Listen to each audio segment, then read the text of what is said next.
Coach, so happy you found us on YouTube. Make sure you go over and subscribe. That's really important. That way you'll get notifications. We put one of these up every day. Also, go over and check out teachhoops.com for coaches who want to get better. You want to win more games in less time from someone that's done it. Let me help you. I was where you were at one point, took over losing season, won multiple state titles. Let me help you become a better basketball coach at teachhoops.com. Let's head off to the YouTube channel. Bye. Hey everybody, welcome to the podcast. So excited. I've been thinking about this topic for a while. So I'm going to give some ideas that I have as far as how to attack a zone defense. And then I'm going to ask you, hopefully if you're watching on YouTube, you're going to leave some comments. If you're listening, you'll respond to me or send me an email at steve@teachhoops.com, and I can maybe hopefully add to this list. I'm going to try to find 10 different things that you should do when you're attacking his own defense. But before we do that, I'd like to give a big shout out to our two sponsors. First of all, to Dr. Dish, the number one shooting machine in the market, bar none. We own 3 of them.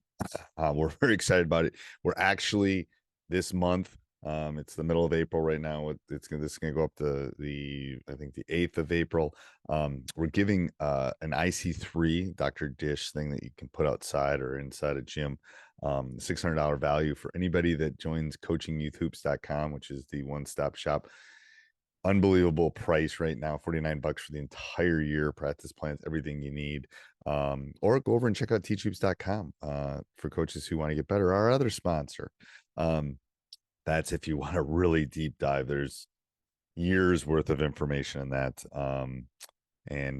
Yeah, that helps keep the lights on, both of those. Hopefully Coaching Youth Hoops is gonna, Bill and I have the goal of reaching a million athletes in the next 10 years. So let's hope we can do that. All right, so let's go through some ways that you attack a zone. So it doesn't, I mean, again, there are different types of zones. There's 1-3-1s, there's 3-2s, there's matchups, there's 1-2-2s, there's all sorts of them. But I'm just going to give you some of the keys to this and just kind of dive into some of the details I think will help you. So the first thing is you got to be a good pass. Number one is good passing, quick ball reversals. Zones do not like moving side to side. So you can especially tell it at the younger levels, they keep it on one side. You got to do ball reverses. The skipping the pass is harder. So sometimes you got to dribble and kick, but good passing and moving that ball.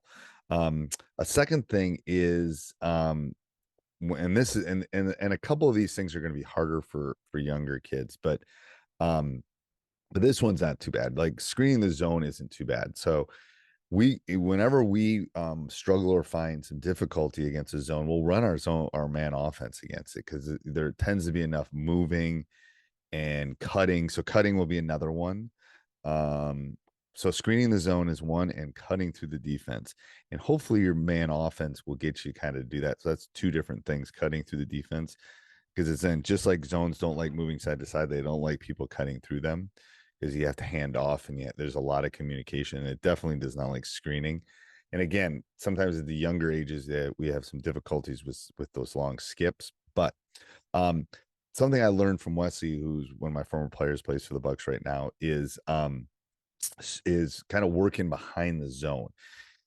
The zone doesn't do well when you get behind it, because they're not guarding a specific man. There's that kind of that dead zone between the baseline and the backboard.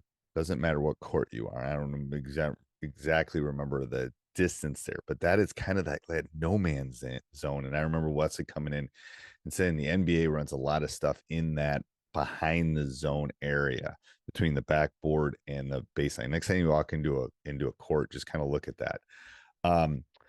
A higher level thing is to kind of teach your guys that whenever, and this works against man or zone, whenever a defender turns their head, then you got to make them pay.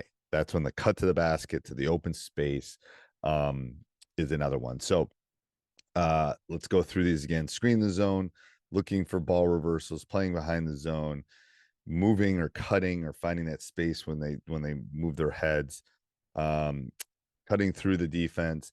And then getting down. One thing that I always tell, and I'll put this as one category, but getting the ball down, fast breaking zones do not transition well. If you watch any of the NCAA's, getting the ball down the court before they can set up is a great way to attack a zone.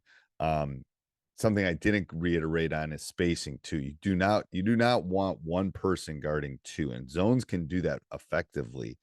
So proper spacing and making sure you're 12 to 15 to 18 feet as much as you can. I know some of you maybe are playing on smaller courts.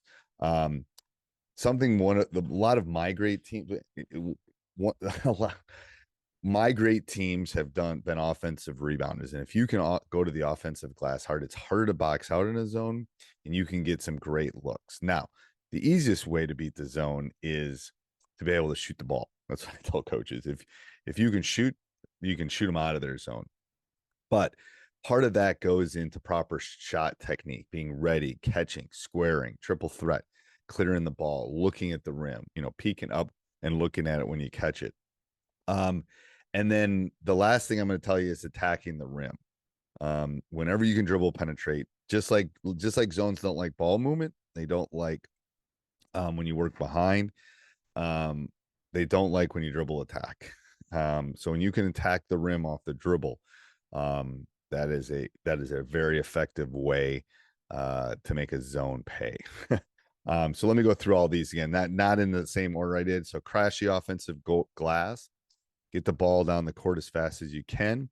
That's number 2. Number 3 is be ready to shoot or have a shooting team is number 3. Attack the rim, okay, off the dribble. So that's number 4. Number 5 is look for ball reversals. Make it move side to side. So that's number 5. Screen the zone. So again, run your man offense if you can. Cut when the defense moves or turns their heads. Make sure you're playing in that kind of dead man zone. Is number 8. Number 9 is cut through. So screening and cutting through could be one. I guess I could have had 9, but and then have proper spacing. Make sure you're 12 to 15 feet apart. Let me know if there's anything else that you do that's effective against zones. How do you attack a zone? What is the effective way that you go against a zone? I'd love to hear it. Leave it in the comments. You can email me at steve@teachhoops.com. And have a great day, everybody. Bye. Hey, Coach, so happy you enjoyed the video. Make sure you subscribe and like. Go over and check out teachhoops.com for coaches who want to get better.